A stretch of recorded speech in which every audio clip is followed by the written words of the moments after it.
کیسے ہیں ناظرین کرام، سلیم اختر حاضر خدمت اور آپ کی خدمت میں سلام۔ لو بھائی، عوام کے لیے خطرے کی گھنٹی کھڑک اٹھی ہے، دو طاقتوں کے بیچ میں لگی آگ مزید بھڑک اٹھی ہے، اور اس بھڑکتی ہوئی آگ پر بچے جمہوری اپنی روٹیاں سیک رہے ہیں۔ بقول اچھن بھائی کے جب تک دو طاقتوں کے بیچ میں فساد رہے گا، بچے جمہوروں کا کوچہ حرام خورا شاد و آباد رہے گا۔ بولو واہ واہ واہ واہ۔ لہٰذا بچے جمہوریہ یہ چاہتے ہیں کہ یہ آگ ہمیشہ کے لیے بھڑکتی رہے اور وہ اپنی روٹیاں سیکتے رہے۔ بقول اچھن بھائی کے ایک دوسرے کو نیچا دکھانے کی نہ جانے یہ کون سی جد و جہد ہے، نہ جانے یہ کون سی حماقتیں ہیں کہ ایک طرف ایک شخص ہے اور دوسری طرف نیل کے ساحل سے لے کے تاب خا کے کاشگر تک کی ساری طاقتیں ہیں۔ بولو واہ واہ واہ واہ۔ اور دوسری طرف بھوکی عوام جو پھٹے ہوئے کپڑے پہن کر اپنا پیٹ کاٹ کر اپنے بچوں کے نوالے کم کر کے انہیں اپنے خون پسینے کا تیل دیتے ہیں کہ حضور یہ لیجئے اور ملک و قوم کے روشن مستقبل کے لیے دیا جلائیے، حضور دیا جلائیے۔ مگر یہ اینٹی عوام نظام اپنے اور اپنی نسلوں کے روشن مستقبل کے لیے عوام کے خون پسینے کے تیل سے آگ بھڑکاتے ہیں، عوام کے آنے والی نسلوں کا روشن مستقبل جلاتے ہیں۔ اچھن بھائی نے مزید فرمایا، بولے جو پچھلے 40-50 سالوں سے بہت بڑے انقلابی لیڈر بنے پھرتے تھے، اب وہ اینٹی عوام نظام کو پروان چڑھانے کے لیے لیڈر سے بچے جمہورے بن گئے ہیں، نورے منظورے بن گئے ہیں، جی حضورے بن گئے ہیں، اور بن کر ایسے اینٹی عوام نظام کو پروان چڑھا رہے ہیں جہاں عوام میں سے کوئی جج پر تنقید کر دے گا تو سالوں تاریخیں بھگتے گا، اور اگر جج کا بیٹا مستیاں کرتے ہوئے ایک ساتھ دو زندگیاں چھین لے گا تو تیسرے دن اپنے گھر بیٹھا ہوگا، دندناتا ہوا گھومتا پھرتا پایا جائے گا، کیونکہ وہ بچے جمہوریہ اس حقیقت سے آشنا ہو چکے ہیں کہ ان کی گدھا گاڑی کو آسمانوں میں اڑانے کے لیے ان کی گدھا گاڑی کے اندر F-16 جیٹ طیارے کا انجن فٹ کیا گیا ہے۔ جس دن یہ انجن گدھا گاڑی سے باہر نکال لیا گیا، گدھا گاڑی ناک کے بل گہری کھائی میں گرے گی، گر کر آخری ہچکی لے گی، لے کر ہمیشہ کے لیے خاموش ہو جائے گی۔ ہاں جی، بولو واہ واہ واہ واہ۔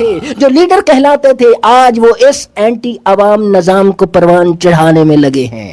بولو واہ واہ واہ واہ۔ اچھن بھائی نے مزید فرمایا کہ جب ہم اپنے ہی گریبانوں میں دیکھتے ہیں تو شرم سے پانی پانی ہو جاتے ہیں، کیونکہ گدھے پر بھی اتنا ظلم کیا جائے تو وہ پلٹ کر دلکتی مارتا ہے، مگر ہم انسان ہر ظلم خاموشی سے سہ رہے ہیں۔ اگر ایسے ہی سہتے رہیں گے، اگر ہم ایسے ہی خاموشی سے یہ ظلم سہتے رہیں گے تو ہماری اولادوں کے خون پسینے ان چند خاندانوں کی اولادوں کے بوجھ تلے بہتے رہیں گے۔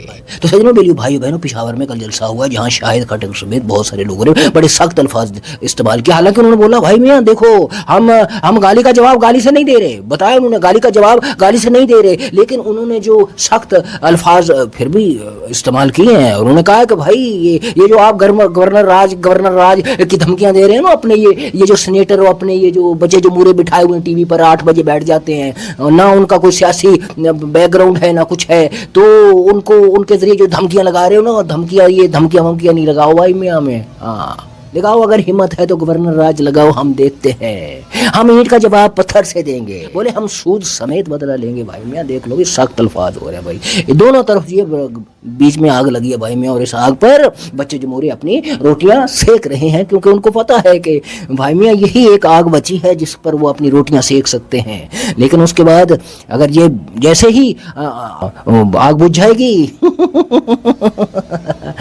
یہ ان کی سیاست کا جسد خاکی جو ہے دفنا دیا جائے گا۔ وہ پہلے ہی سیاست ختم ہو چکی ہے، بس اس کا جسد خاکی جو ہے وہ گھسیٹتے پھر رہے ہیں یہ بچے جمہوری۔ تو بھائی میاں مقابلہ سخت ہے، اور یہ بھی بتایا جا رہا ہے کہ بھائی میاں یہ جو کریک ڈاؤن ہونے والا ہے سوشل میڈیا پر، جیسے کہ میں ہوں اسی طرح کے، تو بھائی میاں دیکھ لینا، اگر میں کبھی ولاگ لیٹ ہو گئے نہیں آ رہا ہے تو بھائی سمجھ آنا کہ بندہ جو نامعلوم مقام پر پہنچ گیا، دعا کرنا بھائی میاں، آپ کو دیکھ لو بھائی، میری جو آپ کنڈیشن دیکھ رہے ہیں بھائی میاں، اتنا میں پتلا سا آدمی ہوں بھائی میاں، آپ کو وہ کیا نام ہے 2.5 کلو کی اینٹ ہوتی ہے بھائی میاں، وہ لٹکی ہوئی لٹکا کے کھڑا ہوا میں بہت برا لگوں گا۔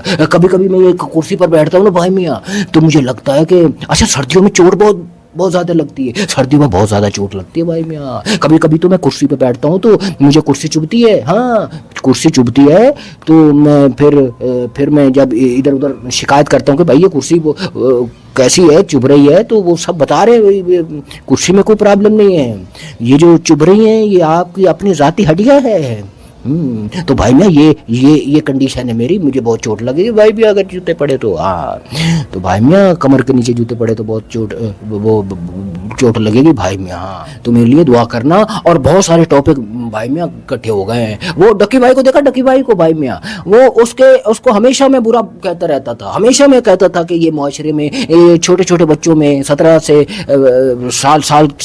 سال کے بچوں کو, 15 سے 14 سے لے کر 20 سال کے بچوں کو یہ خراب کرتے ہیں. فیملی ولاگنگ, اپنے گھر کی لیٹرینیں دکھا رہے ہیں, بیڈ روم دکھا رہے ہیں, بیویوں کا گیلے بال دکھا رہے ہیں وغیرہ وغیرہ. لیکن کل میں نے اس کا دیکھا, وہ بتا رہا تھا کہ میرے ساتھ کیا کیا کیا ہے, کیسے مارا ہے مجھے, کیسا ذلیل کیا ہے. اچھا ٹھیک ہے, وہ جو بھی افسر تھا, حرام خور افسر تھا, جو اپنے یہ جو بڑے بیوروکریٹس ہیں نا, بڑے بڑے افسر, یہ حرام خور ہی ہوتے ہیں بھائی میاں. ان کے گھروں میں جا کر دیکھو, آپ کو پلگ پتہ جائے گا. جب ان کی بیویوں کے اتنے ہم جانتے ہیں, بہت سارے بیوروکریٹس کو میں جانتا ہوں بھائی میاں, اگر وہ سنے نا ان کے گھروں میں نے خود دیکھا اتنا سونا. تو بھائی میاں ان کی بیویوں کے پاس میں وہ اپنی سہیلیوں کو بتا رہی ہوتی ہیں, سب پتا بھائی میاں. تو یہ حرام خور ہوتے ہیں بھائی میاں, زیادہ تر حرام خور ہوتے ہیں. یہ اپنے بچوں کو بھی حرام کا نوالا کھاتے ہیں. کیا ان کا حرام کا نوالا. پھر وہ ان کے بچے جو گاڑیوں پر بیٹھتے ہیں, 17 15 سال ان کی عمر ہوتی ہے, اور وہ کچلتے ہیں لوگوں کو بھائی میاں, کچلتے ہیں لوگوں کو بھائی میاں. تو پھر یہ نظام ان کو تیسرے دن ہی جیل سے باہر دندناتے پھرتے ہیں. یہ بھائی یہ نظام اب بنے گا. اب یہ اس ملک میں یہی نظام بننے والا ہے. تو میں بات کر رہا تھا ڈکی بھائی کی. تو بھائی میں ڈکی بھائی کو جو دیکھ کے نا مجھے بہت دکھ ہوا کہ یار ٹھیک ہے, ایک بندے کو آپ نے پکڑ لیا ہے, اس کو سزا دو. آپ ایکسٹرا کیا کر رہے ہو اس کے ساتھ؟ مطلب اگر اس نے حرام کمایا ہے, جوئے کو پروموٹ کر کے ایک حرام جمع کیا ہے, تو اس حرام سے آپ یہ جو 3 کروڑ جو رشوت سنی ہے لے رہے ہو آپ. وہ بھائی ایک بندہ حرام کی مال ہے اس کے پاس, اور اس سے آپ رشوت لے رہے ہو, اور آپ کے بچوں کے لیے حلال کیسے ہو گیا؟ آپ اپنے بچوں کو حرام کھلانے والوں, ابھی وہ حرام کھلانے والوں, حرام کھلاتے ہو اپنے بچوں کو, تمہارے حرام کا حرامہ. تو میں کیا بتاؤں یار, میں بڑا کچھ بولنا چاہتا ہوں, میرے پیچھے رہ جاتا ہے, میں چپ کر جاتا ہوں. خدا تعالی ہم سب کا حامی و ناصر ہو. پاکستان زندہ باد.